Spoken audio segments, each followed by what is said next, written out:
Welcome! My name is Ray and this is Ray Whitby Creations. In this video we're applying my recent invention, transparent pattern plywood, into a segmented wood turning of a lidded box with a finial. Now it's the first time I've done a finial, so stay tuned and find out whether this finial will be my final. Recently I had made a video looking at the concept of alternating plywood using thin wood strips and epoxy resin.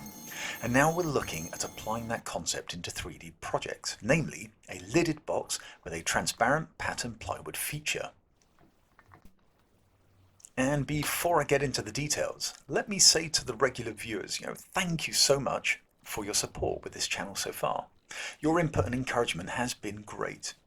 So if you are interested, I now have launched a Patreon page with various tiers of membership to help a little more with the content creation. So please check it out and consider supporting the ongoing work of this channel and get a few extra benefits along the way.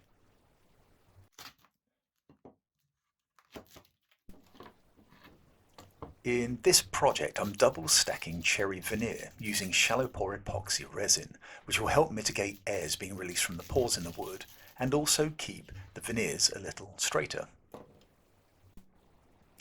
After coating the veneers and sandwiching them together, they were compressed whilst curing. Then they were carefully removed from the moulds. The thickness of the sheets was measured to ensure consistency. Then a number of comb blocks were 3D printed with the separations equal to the thickness of the veneer. These blocks were glued at regular intervals against a straight edge, and then each sheet of veneer was slotted into place, leaving the outer sheets till last. Once the central sheets were in place, the 3D printed comb blocks were added to the top of the system, and this part of the process can be a right pain, making sure they're seated correctly. The outer layers are then glued into the last of the comb slots, and then the side of the mould is brought into close contact and then glued into position.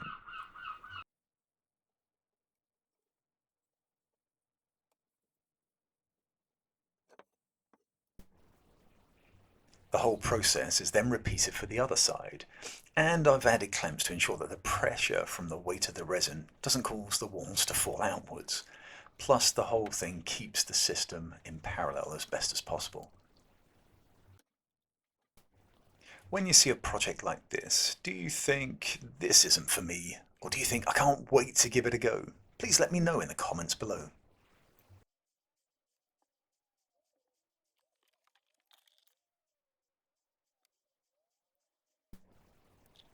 I add a couple of end caps and then the system was sealed with sealant.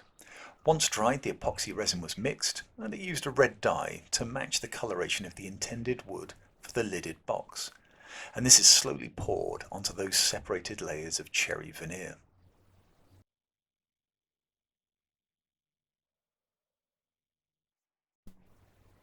What you will notice for this project is that making up transparent pattern plywood is labour intensive. There's a lot of steps to go through, especially when making segments, as glue up needs more epoxy resin to hold the system together. The more intricate the design, of course, the more time is going to be needed. So this project will really benefit those who do have a huge amount of patience. And if you don't have patience, then why not commission me to do it for you? My rates are only a few $1,000s per hour, plus materials, and of course, that non-negotiable cheeseburger. Right, once the piece is demolded, the system is cut into two along the length. Then it's trued, sanded, and cut at 45 degrees on the bandsaw.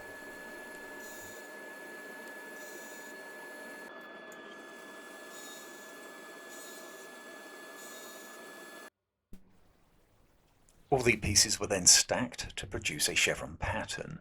These were glued and placed into another mould. The resin glue allows for minor adjustments to be made to better align the pattern after placing in the mould, and also before the epoxy resin is added. I did try to match the intensity of the red dye in the glue, but it actually didn't matter too much during this particular step.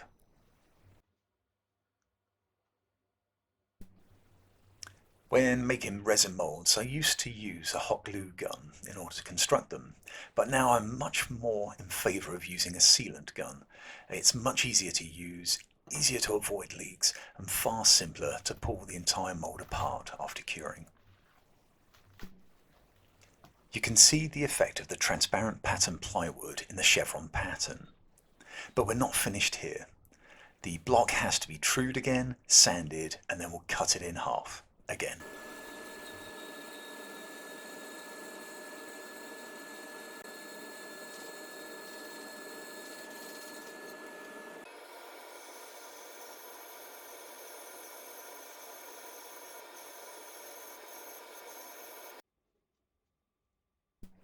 The two halves are restacked, but slightly offset from each other so that a diamond pattern is produced. Then again, we're using epoxy resin glue with a bit of red dye to bring these two halves together, and they're carefully clamped into place.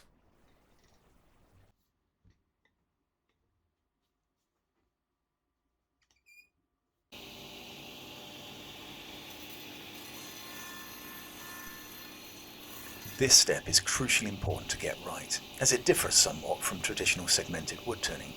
Now normally you can set the angle of the blade and the distance of the fence, then rapidly process a huge number of segments.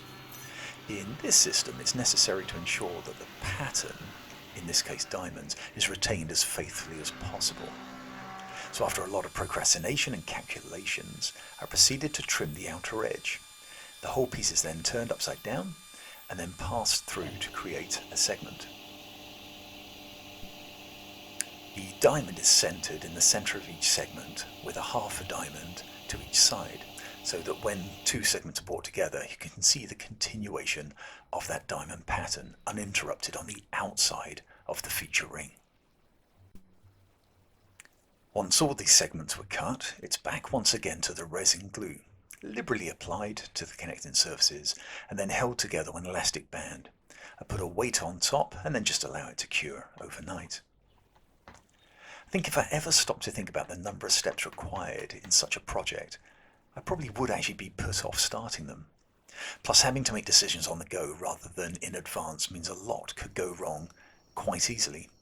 But at least there's a lot of reward in seeing each project as it comes towards completion. I had a couple of pieces of cherry logs and started turning them, but I found out that they were actually not wide enough for this particular ring. Now I could have turned the ring smaller, but then the diamond pattern on the outside of the ring would be altered, and I really wanted to retain it in the final box.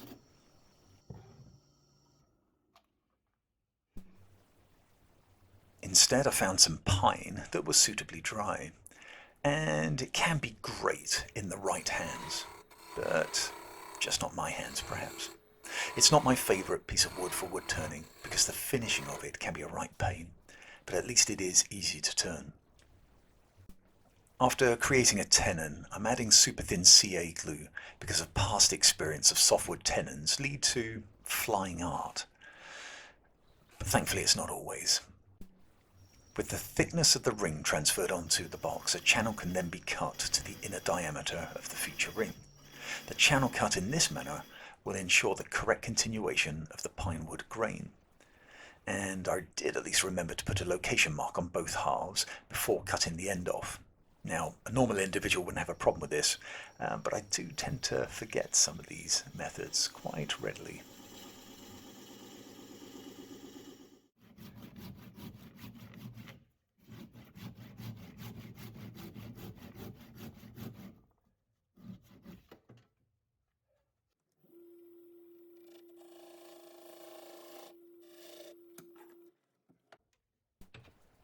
The inner tenon requires a little bit of fine tuning in order to fit the ring perfectly. Fortunately, I may have gotten a little bit carried away. There's just a little bit of jiggling left in the system, whereas it should have been a really tight fit.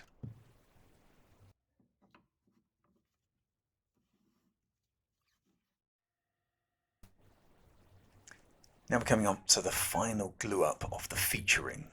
I wanted it done quickly, though I perhaps should have used red dye resin. The problem of using dyes in resin with softwoods, I've found, especially porous woods, is that they can leach through and end up ruining the hopefully clean-cut lines of the piece.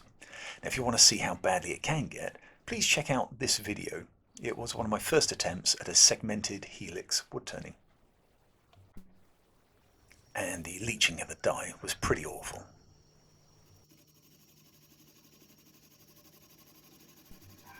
Even when using 5-minute epoxy resin, I tend to leave it for 24 hours before wood turning.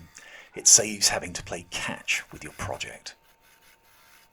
I've gone with a particular form, which I hope looks good in the end, of carefully wood turning it with carbide tools. I just find these are much better for resin projects. And I can see that the diamond pattern is retained without significant distortion around the ring.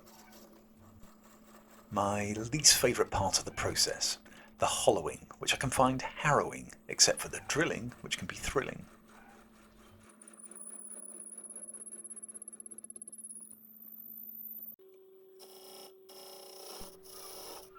I created a ledge just above the featuring for the lid to sit on. The problem I found with softwoods like pine is the ease in which the wood turning can just tear and rip the fibres out. Hence quite a lot of sanding is often required.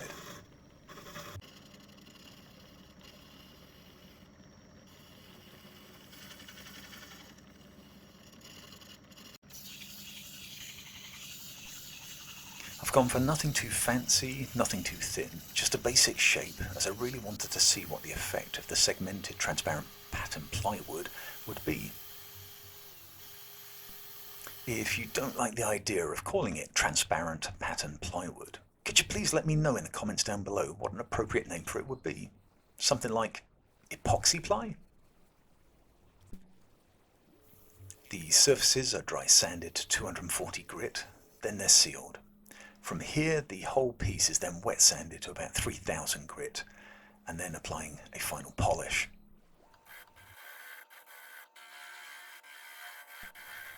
Never having done this before, wood turning a finial was going to be an interesting experience for me.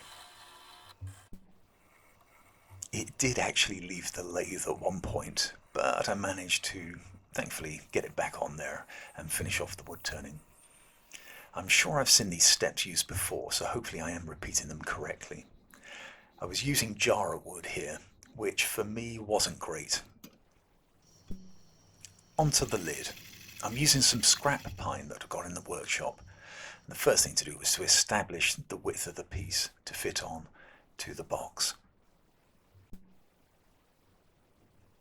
I then created a mortise, tidied it up, add a bit of CA glue in order to hopefully improve the strength, and then it shouldn't split when it's placed on the chuck.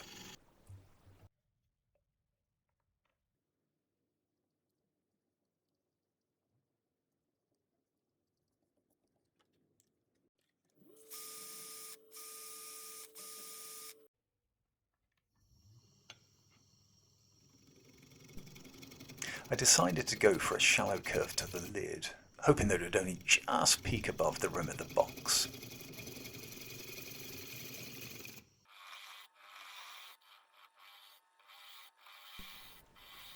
As with the box, the lid did take quite a bit of sanding to get it finished off.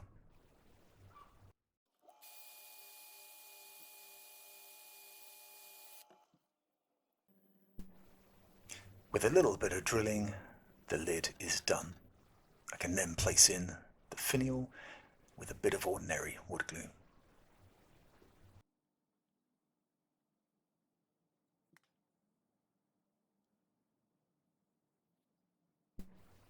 To finish the base of the box, I reverse mounted it and then carefully made a concave surface. Everything was sealed and sanded to match the rest of the box, and then the whole piece is finally completed.